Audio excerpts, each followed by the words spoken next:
Seorang anggota aktif Kodam 16 wilayah Paniai bernama Panheluka dilaporkan meninggal dunia secara mengenaskan akibat penganiayaan berat yang dilakukan oleh rekan-rekannya sendiri.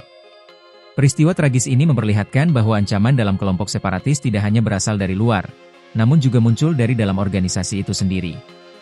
Berdasarkan keterangan warga dan sejumlah sumber lokal yang enggan diungkap identitasnya, insiden tersebut terjadi pekan lalu di sebuah markas tersembunyi milik OPM yang berada di distrik Bibida, Kabupaten Paniai. Panheluka diduga membocorkan lokasi kelompok kepada pihak luar dan langsung menjadi sasaran kekerasan tanpa ada upaya klarifikasi terlebih dahulu. Padahal, selama ini Panheluka dikenal sebagai anggota yang setia dan aktif.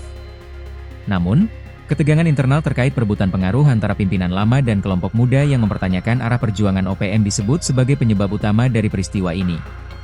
Kepala suku Paniai, Yance Yogi, menyayangkan kejadian tersebut dan mempertanyakan nilai-nilai moral kelompok yang mengklaim diri sebagai pembela rakyat Papua.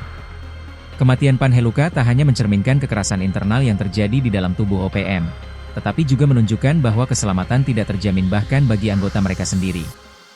Situasi ini semakin memperkuat kekhawatiran masyarakat terhadap keberadaan kelompok separatis bersenjata yang terus menimbulkan keresahan sosial dan mengganggu stabilitas keamanan.